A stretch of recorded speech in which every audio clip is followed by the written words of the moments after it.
ini adalah satu hidden cost yang customer biasanya dia tak pandai, dia tak expect tau.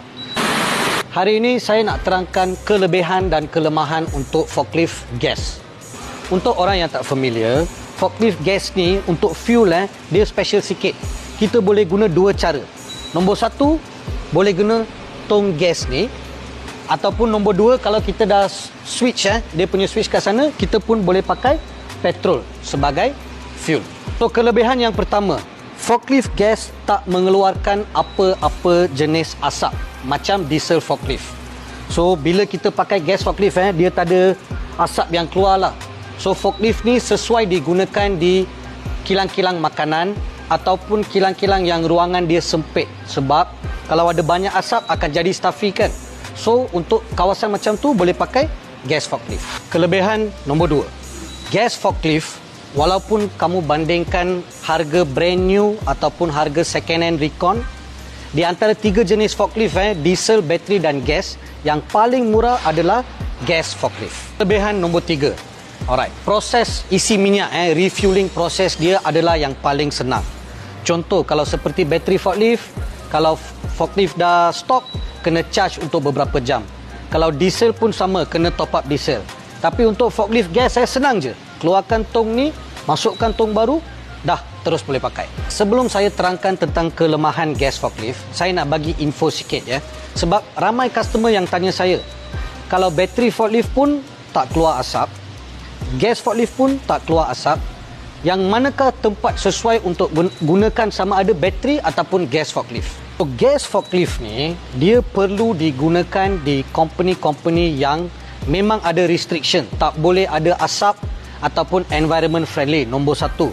Tapi nombor dua, yang dia pakai gas forklift tu adalah untuk heavy duty usage. So contoh yang paling famous lah, di company-company animal feed yang makanan haiwan tu, memang kawasan dia berhabuk. So di company macam tu kena pakai gas forklift, bateri forklift tak sesuai. Contoh lain seperti di kilang makanan yang production dia jalan 24 jam. So bateri forklift dia kena charging 2-3 jam pun dia tak bagi. So untuk kilang macam tu dia terus pakai gas forklift yang heavy duty usage punya. Alright, sekarang saya terangkan tentang kelemahan. Nombor satu, guys, ini adalah satu hidden cost yang customer biasanya dia tak pandai, dia tak expect tau.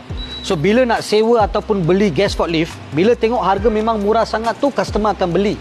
Tapi contohlah, kalau kamu pakai, memang setiap hari you pakai heavy usage, satu hari guna minimum 2 tong. Okey, satu tong harga ni yang industrial gas tu dalam 70 hingga 80 ringgit. So sehari kos dah jadi 150 ringgit. Sebulan dah berapa? So yang kelemahan nombor satu adalah hidden cost untuk harga gas ni, tong gas ni. Tapi itu hanya untuk customer yang pakai for heavy duty usage lah. Yang jarang-jarang pakai tu tak ada masalah. Yang satu tong gas ni boleh tahan sampai 1 atau 2 minggu pun masih boleh tahan. Kelemahan nombor 2, kalau kita gunakan gas forklift ni dengan banyak, dia akan jadi overheat dengan lebih cepat kalau kita bandingkan dengan diesel ataupun bateri forklift. Untuk situasi macam tu, operator perlu cek paras air radiator tu pada setiap hari ataupun setiap shift. Okey, kalau diorang tak cek yang level air radiator tu, kalau overheat boleh kena banyak damages. Contohnya seperti top overhaul ataupun sometimes nasib tak baik boleh kena engine overhaul juga. So make sure kena cek air radiator tu setiap hari. Kelemahan nombor 3, untuk customer yang pakai heavy duty usage, diorang kena sediakan ruang yang banyak untuk buat storage gas ni. So contohlah, kalau customer ada 200 atau 300 tong gas kamu boleh bayangkan dia memang akan makan space yang banyak. Itu saja kelebihan dan kelemahan tentang forklift gasolin.